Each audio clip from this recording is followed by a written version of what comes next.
Hola, ¿qué tal? Bienvenidos a La Jaula del Noob, edición entrevistas. Esta vez está conmigo Alejandro Colorado, que bien, yo lo conozco desde la parte de conferencista, en el que nos tocaba estar en distintos lugares de la República Mexicana. También tiene experiencia en algunos otros países. Él estaba como desarrollador y coordinador en la parte de OpenOffice. Posteriormente también lo conozco en la parte de criptomonedas. Es una persona que les puede recomendar incluso portafolio de inversión de las mismas y pues no caer también en ese tipo de criptoestafas y todo esto. Entonces, están aquí también mis compañeros de la jaula que harán la presentación formal. ¿Qué tal? Muy buenas noches. Desde la Rama. Muy bien, pues Alejandro es miembro experimentado de la comunidad con muy buena experiencia en el código base de OpenOffice. Y además pues, cuenta con el liderazgo en la gestión de grupos de código abierto. Ha participado en tareas relacionadas con la promoción, la consultoría y la capacitación en software libre y de código abierto. También trabajó para multinacionales en administración de sistemas Linux y de negocios.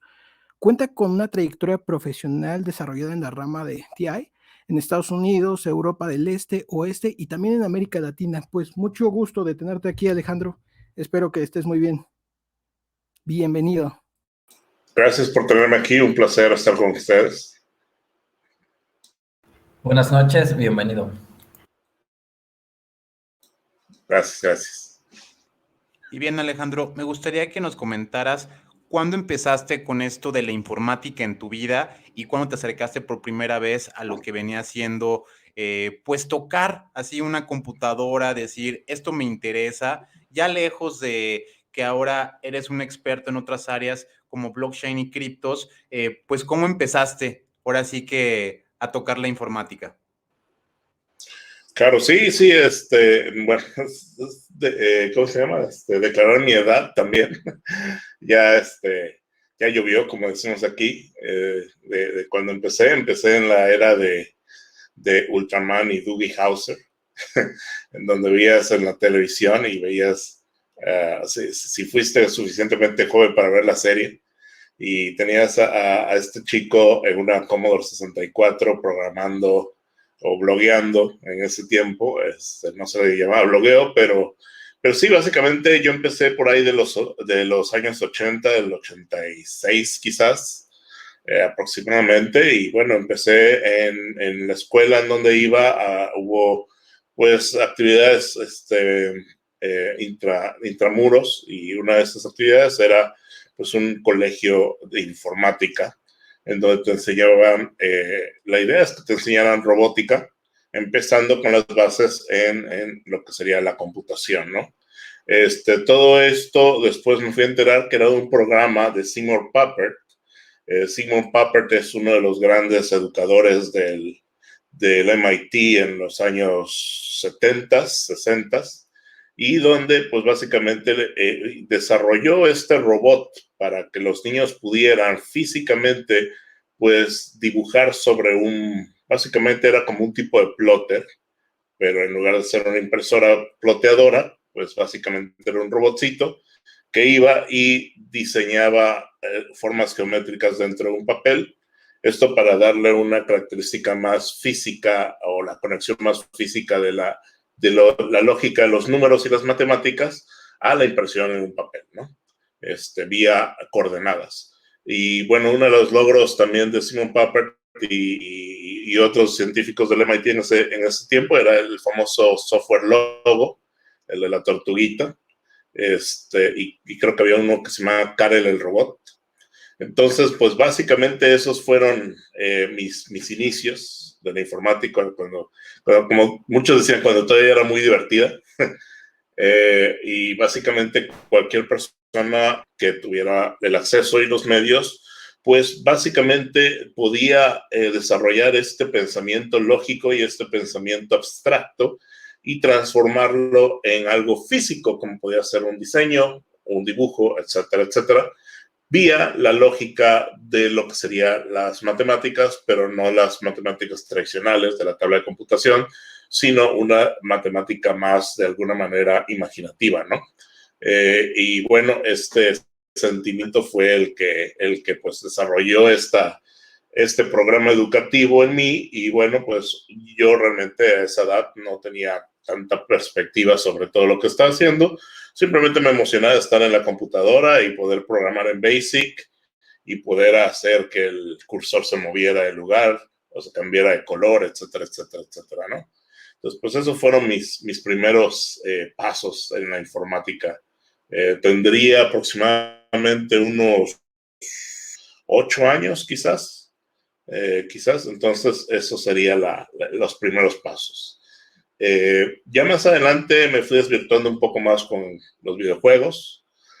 Me separé del mundo de la informática y no regresé hasta después aunque tenía acceso a una computadora, llegó la internet, pues básicamente me interesó pues los modem, la interconexión por fax, por la computadora, para poder jugar por computadora con un vecino vía la línea de fax, empezar a aprender los códigos de telecomunicaciones para poder controlar el modem, acceder a lo que serían algunas funcionalidades del modem que tenían un robotics y tenía buzón de voz y podías acceder mediante una clave de otro número telefónico. Y pues esas cosas básicamente fueron como que mis juguetes geeks. Al mismo tiempo yo era muy apasionado de otras cosas como el básquetbol y pues tenía igual mi hoja de cálculo con todas las estadísticas de los jugadores y todo eso, el vaciado de récords de ganados, perdidos y todo esto. Entonces yo creo que eso fueron las bases informáticas de mi vida en ese espacio. Y por el otro lado, lo que sería el geekeo en alta, o el nerdismo en alta, de que, bueno, me gusta coleccionar revistas de informática, de videojuegos, me gusta saber qué chip usaba, cuántos megahertz era el chip, cuántos colores podía reproducir, en este caso, el Mode 6, que era un chip exclusivo de Super Nintendo que tenía sobre el Sega Genesis. Entonces, todas esas partes de geekeo, de buscar información, pues eso también fueron desarrolladas en ese inicio, en esos niveles, ¿no? Y bueno, pues yo creo que eso contesta la pregunta. Sí, la verdad estuvo bastante nutrida la respuesta y está bien porque justo yo creo que comparando así a los especialistas que hemos escuchado, justo es esta parte que algo, ¿no? Desde pequeños tienen esta como motivación, esta creatividad, este querer construir, querer seguir aprendiendo. Y justo yo creo que es una constante en la gente que justo estamos en estas ramas, ¿no? Con base a las metodologías que en ese momento viste, actualmente en esos grupos que tú administras de código abierto, bueno, esta gestión que realizas, ¿has aplicado alguna metodología de estas que tú con las que interactuaste hace algunos años? Bueno, hace ya años. Claro, bueno,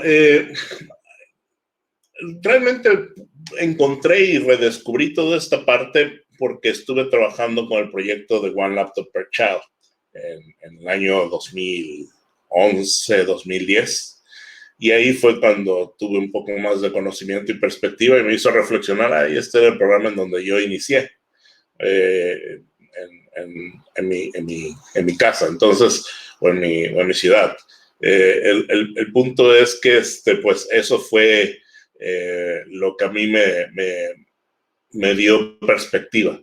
Pero como te digo, desde el punto de vista de metodologías, la metodología que aprendí fue realmente después de el college o después de la universidad, donde realmente habían muchos lo que se llamaban GULs o grupos de usuarios Linux en diferentes partes de Estados Unidos. Yo estudié en Estados Unidos, estudié en Boston, entonces el LUG, que te lo puedo decir, el LUG.org, es el Linux User Group que se reúnen en el MIT.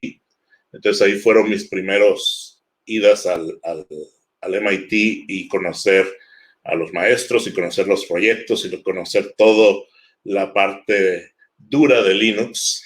Y ahí fue cuando yo usualmente tenía una perspectiva sobre mí de que era la persona que sabía más, que era la persona que tecnológicamente era el más inteligente del grupo, y ahí pues me dio un shock de humildad en donde estaba completamente perdido, no sabía nada y bueno, pero tuvo la reacción de estoy como que en un océano azul, ¿no? O sea, es como que todo esto que no conocía es un nuevo mundo y pues muchas ganas de explorarlo hasta el fin, hasta donde pueda llegar. Y creo que esa es otra habilidad que de alguna manera, pues creo que me reconozco que tengo, y es que cuando me gusta algo, siempre me gusta como le decimos, clavarme, ¿no? O llegar hasta los últimos niveles que se pueda, porque lo he visto repetirse en varias ocasiones, también en la parte de blockchain y Bitcoin. Después quizás podemos platicar un poquito más de cómo pasó eso, pero sí, efectivamente, es el estar en lo que podemos llamar el centro tecnológico del planeta, en el MIT, y el poder hablar con gente que desarrollaba proyectos para la Armada, para la Fuerza Aérea, y bueno, pues básicamente desarrollando lo que serían supercómputo y haciendo lo que serían los clusters Beaufort con Linux, pues básicamente fue algo así como que, wow, qué increíble, ¿no? Esto es lo mío. Después, pocos meses después, pasé de lo que era Boston a Nueva York, y ahí como que fue otro océano azul, en donde en lugar de haber un grupo de Linux, habían como 25 grupos de Linux, donde habían los grupos de Linux en IBM, en el edificio corporativo de IBM, pero también había un grupo de Linux ¿cómo se llama? En lo que sería The New Yorker, enfrente del Madison Square Garden, que era básicamente como que más comunitario, más grassroots, como se le llama. Y había grupos también de software privativo, de Flash, de desarrollo en Flash, Dreamweaver y cosas así. Pero esa variedad de que en diferentes puntos de la ciudad podías todos los días ir a un nuevo grupo donde hablaban de algo completamente nuevo, pues eso fue también como que se volvió un Disneylandia en Nueva York, ¿no? En donde cada borough, cada esquina o contraesquina, pues era todo una fuente de apreciación de una nueva tecnología. Lo mismo me pasó en Boston. En Boston, un shock que tuve es que estaba viendo la tele y estaban hablando de, creo que, un desarrollo tecnológico en MIT, y digo, MIT está en estaciones del metro, ¿no? Y cuando estaba usando Linux, porque en ese momento fue cuando yo instalé Linux por primera vez en mi computadora y estaba leyendo toda la documentación, la licencia, abajo de la licencia viene la dirección de las oficinas de GNU y están en el downtown. Entonces yo estaba viviendo a 10 minutos del downtown. Entonces eso también fue como que esos momentos de alto nivel de geekeo, donde dices, pero si Richard Stallman es tu vecino, ¿no? O sea, nada más ve y tócale la puerta y puedes hablar con él, ¿no? Y tú lo tenías como que un dios o una gente mítica, y de repente te das cuenta que el dude vive en el edificio de al lado, ¿no? Entonces, eso también fue algo muy interesante, que realmente como que me enganchó a todo el mundo de software libre, que en decir, bueno, de aquí soy, ¿no? Y realmente es lo que a mí, pues, de alguna manera me afianzó con el mundo del open source y del software libre como tal, ¿no? Una pregunta, de los proyectos en los que has participado de software libre, ¿cuáles crees que son los más importantes? ¿Y cuáles están en uso actualmente todavía? Bueno, también vemos que el software libre no te limita en nada. Cada pequeño, y eso es una de las cosas que el Linuxero aprende, ¿no? Cada pequeño software, detrás de cada software es una comunidad que te quiere. O sea, que te dice, hey, ven y vemos nuestro código, revísalo, danos feedback, cómo podemos mejorar, etcétera, etcétera, etcétera. Entonces, el tener un software libre para una persona que entendió esa parte, pues básicamente lo vuelve, se transforma en posibilidades.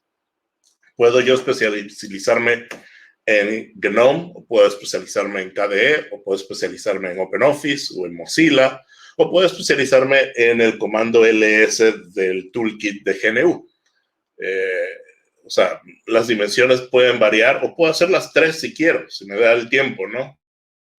Entonces, las posibilidades son infinitas. las combinaciones son infinitas, al final código es código. Y yo de alguna manera, pues ahí también empecé a aprender, pues obviamente ya los lenguajes core, lo que sería C, GCC, compilar software, LD, Emacs, Beam, VI, todo el toolkit Unix de Linux y las diferentes distribuciones, que es algo que también dejé muy rápido, afortunadamente, yo quiero decir, porque creo que mucho de la comunidad en México sí fue como que varios pasos atrás de la comunidad estadounidense en cuanto a tecnología. Y una de las cosas que imperaba mucho era el distro hopping, que es algo que no, o sea, nunca me gustó demasiado, porque decías, bueno, al final nada más estás cambiando de distribución, pero el software es el mismo, el código es el mismo, ¿no?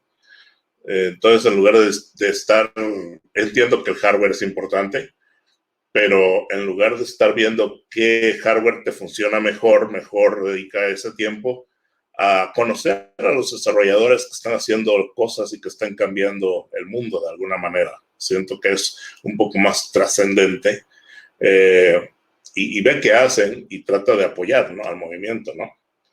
Entonces, bueno, esa es mi crítica y criterio de esa situación. Pero fuera de ese punto, pues sí, yo creo que contestando la pregunta, pues a los niveles por su longevidad es OpenOffice. ¿Por qué? Porque, bueno, para empezar, era un software maduro. Recuerda, bueno, para la gente que no conoce OpenOffice, OpenOffice es un proyecto open source derivado de un software que se llamaba StarOffice. Un toolkit completo, de alguna manera, para Unix, o sea, Solaris, los demás Unix, que tenía su suite ofimática, pero aparte tenía escritorio, tenía explorador, tenía editor HTML, tenía navegador. Era como que, pues, todo un desktop realmente hecho aplicación, ¿no? Entonces, al pasarse a ser open source, pues sí, le quitaron el cliente de correo, le quitaron el navegador, le quitaron varias cosas, pero pues preservaron el corazón productivo, ¿no?, de la suite, que era el procesador de texto, hoja de cálculo y todo eso.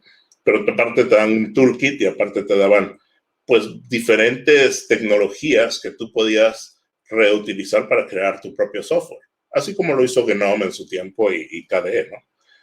O Plasma ahora, ¿no? Pero de alguna manera te daban todo eso ya integrado, y si tú aprendías, que era un lenguaje muy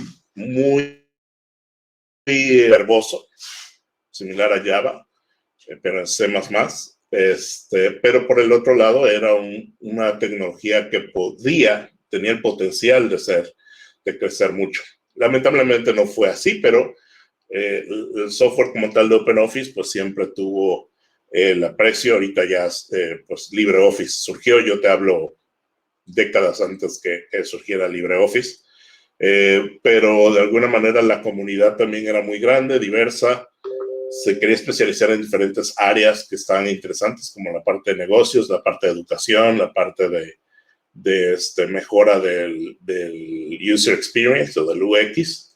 Entonces sí, habían varias capas en donde era como una empresa, o sea, una empresa de varios edificios, clásica empresa que tú te imaginas con varios equipos trabajando en varias áreas del mismo software. Exactamente así era, pero virtual. Y eso también te llevaba a lo que era la cibercultura o trascender de tu espacio físico. Sí, era interesante que yo vivía en Boston y que me sentía conectado, y en Nueva York también era un hub tecnológico de alguna manera. Pero lo interesante es que el mundo virtual creció mucho más dentro de mi vida, y ese crecimiento no tenía nada que ver por dónde vivía. Entonces, cualquier persona podía tener acceso a todo este mundo, y eso es lo que a mí me daba ganas de transmitirlo a otras personas que de alguna manera tenían cierto incentivo de participar, porque como te decía, todas esas comunidades pues quieren crecer, ¿no? Y ahora, hablando en el tema ya de las criptos, me quiero meter a ese punto. Pues me gustaría que nos dieras en primera tu opinión Y porque, bueno, algunas personas pensarían que esto sería como jugar un poco a las apuestas, el hecho de voy a comprar Bitcoin, voy a comprar Ethereum, voy a comprar Dash, o sea, realmente sí pueden ser instrumentos de inversión. ¿Y cómo se maneja esto? Porque yo sé que tú conoces de algunos que son rentables e incluso legales, no que te van a llevar a un fraude, sino que puedes tener una tasa de rendimiento. ¿Cómo podrías identificar esto? O sea, ya hablando de no explicar quizá qué es el Bitcoin, ni explicar la terminología del blockchain, pero si se tratara de jugarle a esto, ¿cómo se juega? Es como si fuera Forex, hay que saber cuáles son las noticias, tengo que ser inversionista o tengo que ser un early adopter para meterme a la minería y haber minado mis primeros Bitcoins ya hace años. ¿Cómo funciona esta parte de pues poseer criptomonedas o moverlas o incluso pues utilizarlas para tu comercio del día a día? Bueno, si quiero amarrarlo un poco a lo de software libre, pues tenemos en el software libre la parte técnica, que es código, la parte filosófica, que es la idea del software libre, y la parte de alguna manera idealista, pero práctica, o sea, del software libre y su trascendencia en la sociedad. Criptos y blockchain, algo similar. Básicamente está la parte técnica, en donde hablamos de protocolos, de blockchain, sidechain, bridges y cosas que de alguna manera ayudan técnicamente a todo este registro y de algoritmos, de alguna manera, otra parte importante de este ecosistema. Luego está la parte filosófica, que es básicamente que quizás es más trascendental para la gente común, que es el pensamiento libertario, que es el pensamiento en donde básicamente tú puedes ver cómo el dinero lo separas del Estado y las repercusiones que eso puede tener. Por ejemplo, la parte de donde dices, bueno, ¿no? La mayoría de la historia del mundo financiadas por impuestos, ¿no? Entonces, ¿qué pasa cuando le quitan los impuestos a los estados? Pues no tienen dinero para hacer guerra. Entonces, ¿por qué no lo hacemos? Y ahí básicamente viene toda esta disrupción de lo que sería la sociedad como la conocemos y pues empezar a practicar un poco más el sentido de autorresponsabilizarse de las cosas, ¿no? O sea, déjanos a nosotros resolver los problemas, adiós al estado de bienestar, adiós al estatismo, adiós al gran gobierno o gobiernos grandes con miles de ministerios y cientos de burócratas. Y de alguna manera, siempre hasta cierto punto la gente geek ha tenido esa afinación a decir, ¿sabes qué? Yo me voy a conseguir mi trabajo, yo voy a conseguir, o sea, no me interesa ser doctor, no me interesa ser abogado, X, Y, Z. Yo puedo con mi computadorcita, así como me ves, puedo hacer mucho más dinero que tú sin necesidad de estar, ¿cómo se llama? Pidiendo permiso sobre ¿cómo se llama? Un diploma, un título, etcétera, etcétera, ¿no? Esto lo vimos en el ¿cómo se llama? La película de Facebook, ¿no? De Social Network, ¿no? Cuando le dice de que, bueno, yo no necesito su diploma para yo crear mi empresa y ser exitoso, ¿no? De alguna manera, ese tipo de autocontrol, o control básicamente, es lo que sentir una vez que empiezas a descubrir el potencial financiero de Bitcoin y de otros criptos dentro de tu sociedad. Y bueno, esa es la parte filosófica y luego está la parte de alguna manera futurista, ¿no? O sea, lo que sería DeFi, lo que sería NFTs, lo que sería la parte de cómo desarrollamos de criptomonedas, hacer juegos en criptomonedas, ¿cómo se llama?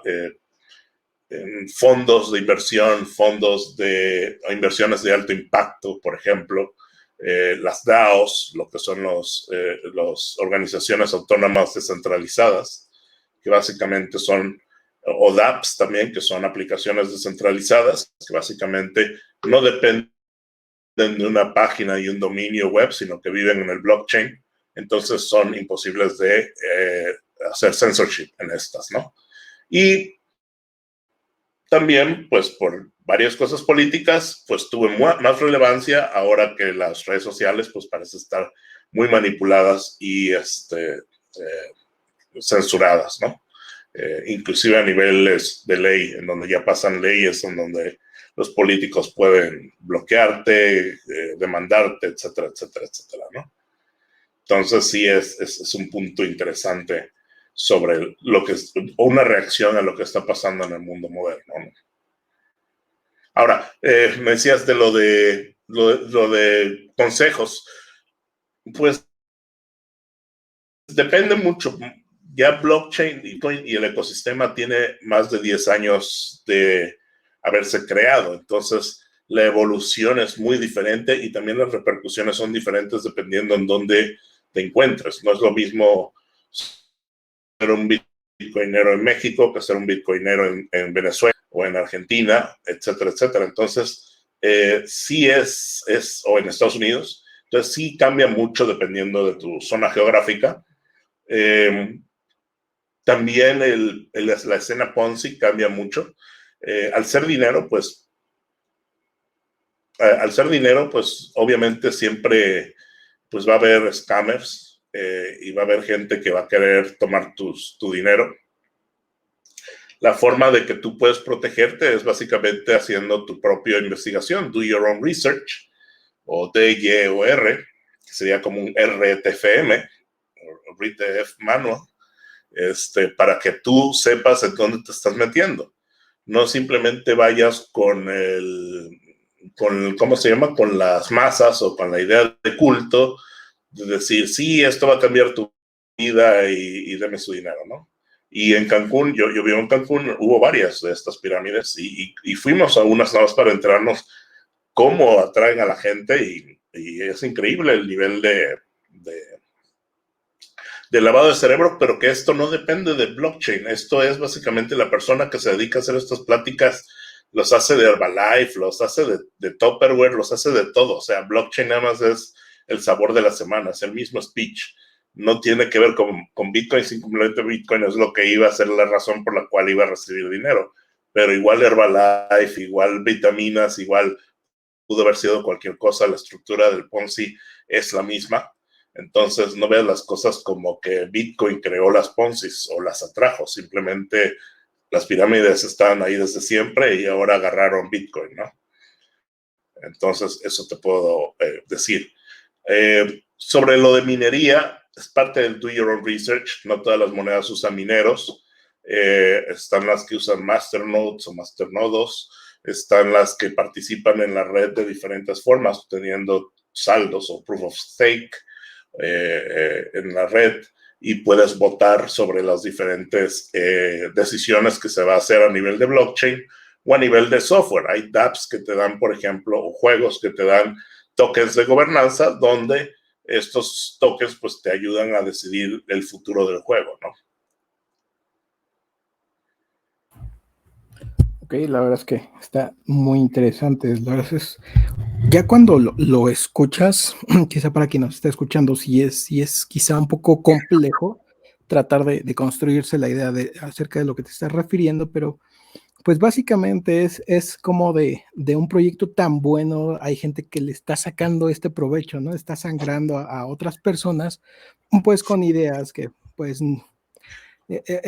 como lo comentabas, ¿no? Puedes venir con la idea de te voy a vender Avon y si te unes a mi, a mi campaña de promoción de Avon y me das ahorita 10,000 pesos, se te van a multiplicar, ¿no? Sí, la verdad es que como lo comentas, algo tan bueno como la misma sociedad puede convertirlo o puede transformarlo en algo que pues prácticamente es otra pequeña minita de oro. ¿Vas a comentar algo, Sherlock? Sí, nada más que pues también muchas veces es por el desconocimiento de las personas, ¿no? Como relativamente es algo nuevo, pues es también de ahí donde se están aprovechando los scammers para hacer este tipo de operaciones. Algo que lo veo similar es a Linux, o sea, porque realmente no es nuevo, tiene la misma edad que Android, si te lo pongo en fechas.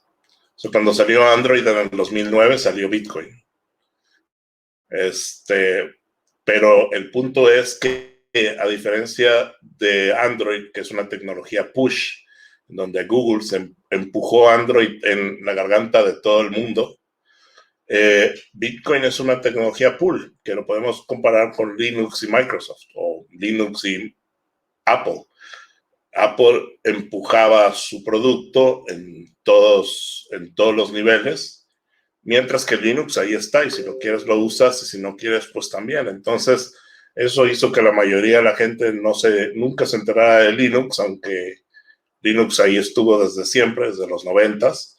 Lo mismo pasó con Bitcoin, ¿no? Porque es una tecnología open source que es básicamente donde tú sí es opt-in, ¿no? Tú si quieres participas, mientras que el otro es al revés, ¿no? Yo te lo voy a poner enfrente en todas las landmarks de tu ciudad, en todos los centros comerciales de tu ciudad, en la televisión, en la radio, tus amigos te van a hablar de él, y es difícil, ¿cómo se llama? No participar, ¿no? en el producto de la empresa, ¿no? Entonces, eso yo creo que es el similar, como yo lo veo. Y bien, bueno, ahorita acaba de bajar un poquito Bitcoin. Yo de hecho tengo muy pocas criptos porque soy un poco escéptico así de, es que te voy a pagar con Tether. Si es algún cliente, pues le acepto cualquier tipo de método de pago de criptos, ya me da igual el cual me paguen mientras se pueda recibir en una wallet convencional. Pero pues sí, o sea, hay muchas personas que su plataforma de inversión es principalmente Bitcoin y pues baja. ¿Y qué es lo que pasa? Ya corremos todos a vender, ya tiramos todo por la ventana. Pues quiero que expliques un poquito esto. Yo sé como tal que pues depende un poquito de la escasez, entonces paulatinamente baja, pero no vas a perder todo porque es una moneda que ha tendido siempre a la recuperación. ¿Cómo ves tú este tipo de bajones? O sea, ¿qué deberían de hacer las personas o qué hace ya alguien experto que pues tiene moneda para no hacer una tontería? Pues básicamente aprende de capitalismo. Eso yo creo que es la mejor manera. Cuando aprendas de capitales y cómo se maneja el capital, cómo se maneja el crédito, cómo se manejan estas cosas, tú vas a tener un criterio financiero más sofisticado, y sobre ese criterio financiero sofisticado vas a poder manejar los activos como cualquier otro, ¿no? No importa que sea petróleo, que sean cacao, que sea oro, que sea tungsteno, que sean shares de Tesla, que sean criptos, etcétera, etcétera. Al final, todo sube y todo baja. Lo interesante es el crédito. Lo interesante es, por ejemplo, si tu vida si tu vida es estable, por ejemplo, tú comes 3 veces al día y planeas mañana comer 3 veces al día y pasado 3 veces al día. Entonces, es difícil de alguna manera que al día siguiente comas 10 veces al día, ¿no? Entonces, cuando tú tienes tus gastos completamente bien controlados y completamente bien contabilizados, tú puedes predecir realmente tu estilo de vida a los próximos 2, 3, 4, 5 años. Y sobre esa presunción, pues tú puedes empezar a programar tus inversiones, tu capital, tus ingresos, tu diversificación y los tiempos, sobre todo, ¿no? Tus deudas también, porque hay muchas deudas buenas y hay mucha gente que ha hecho mucho dinero con la deuda, pero como te digo, si la sabe implementar. Entonces, cuando tú por ejemplo, se le llama un hedge, ¿no? Cuando tú te apalancas tu crédito de tu tarjeta de crédito con criptos. ¿Por qué? Porque les pones un tipo de stake a tu cuenta bancaria, entonces el banco a los 3 meses te dice, hey, mira, te ofrezco esta línea de crédito. Entonces tú puedes predecir, bueno, esta línea de crédito me va a durar 6 meses, entonces yo puedo simplemente vivir de deuda, ¿no? Entonces pago mis 3 comidas y mi renta con esta de tarjeta de crédito, y más o menos al tercer, cuarto mes yo ya regané o regresé esas ganancias de mis activos, ¿no? Entonces tú ya empiezas a hacer tus estrategias, tu planificación financiera, etcétera, etcétera, etcétera. Pero al final todo eso es finanzas. O sea, todo eso es aprender de capitalismo. ¿Qué assets o qué activos son los que se revalúan y qué activos son los que se devalúan? El peso se le llama moneda fiat. ¿Por qué? Porque es un activo que es deflacionario. inflacionario, o sea que cada vez vale menos, ¿no? Entonces tú ya tienes esa perspectiva y dices, bueno, pues si esto se va a devaluar, pues ¿para qué lo toco, no? Esto nada más lo voy a usar como utilería para transmitir valor en México, por ejemplo, ¿no? Y también el mundo cripto es un mundo global. Entonces es muy fácil tú tener inversiones en todo el mundo o en el mundo virtual sin que haya algún problema. Entonces eso también puedes invertir en yenes, en dólares, etcétera, ¿no? Las divisas también perdieron de alguna manera su relevancia desde el punto de vista financiero. ¿Y tienes tú alguna criptomoneda favorita o para ti todas son iguales? No, al contrario, es de diferentes formas, maneras, sabores. El punto es el tiempo. Puedes investigar todas. Entonces, por ejemplo, aquí tengo, yo uso Brave, que es un navegador que tiene su cripto llamada BAT. He usado Brave, pero trae no activo el wallet. Entonces, ¿por qué? Porque no he tenido el tiempo de activarlo, mientras que otras personas sí están muy metidas en Brave. Y bueno, bien por ellas, ¿no? Pero otras están metidas en Decentraland o en el juego este de comprar propiedades dentro de un juego virtual y se revalúa. Y un amigo me dijo de que él entró, él tiene 2 años jugando un juego que se llama Splinterland. En febrero me dijo que sus tarjetitas, es como un Magic, pero virtual, sus tarjetitas valían $3,000. Me dijo en febrero emocionado, y ahora me dijo emocionado que ahora sus tarjetitas valen $25,000 porque se fue al cielo el valor de las tarjetas porque fueron pasadas a NFTs, que es otra actividad interesante dentro del ecosistema de criptos. Entonces, sí, son varias cosas que están pasando al mismo tiempo. No puedes saber todo de todo. Puedes escoger las que te gustan. Usualmente las escoges en parte por la comunidad, en parte porque pasan tus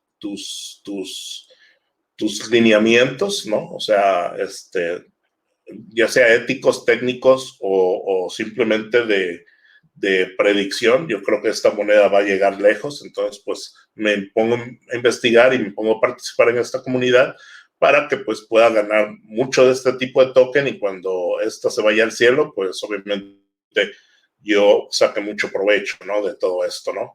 Y eso ha pasado con muchas, con Solana, por ejemplo, ahorita, o sea, las puedes ver en el CoinMarketCap, que es una página donde te lista las top monedas de criptos, y ahí puedes ver cuáles simplemente desaparecieron, unas se dispararon y otras se han mantenido.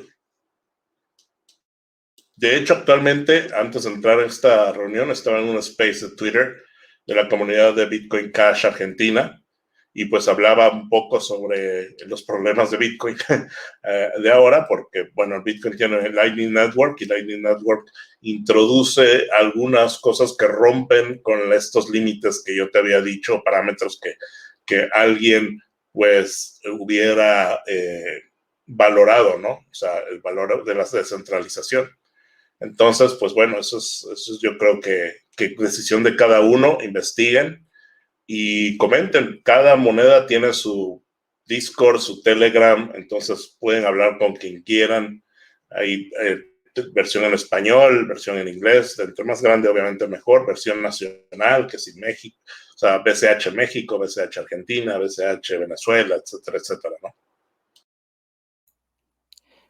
Muchísimas gracias, Alejandro. Creo que, o sea, para toda la gente que nos está escuchando, pues ya les diste pues, un consejo, ya también ahí dónde seguir, qué canales estar al pendiente para poder entrar más que todo en este mundo, porque sí hay mucho, pues, desconocimiento y pues por lo mismo un miedo, ¿no? Entonces, pues, muchas gracias por los consejos y también muchas gracias por toda esta charla del día de hoy. La verdad es que toda la información que nos has dado ha sido muy interesante. Y bueno, pues qué mejor manera de haberlo dicho que como lo hiciste. Muchas gracias. Hasta luego, muchas gracias. Hasta luego, muchas gracias. Bye. Bien, Alejandro, pues muchas gracias por la colaboración. Y bien, esto fue La Jaula del Noob.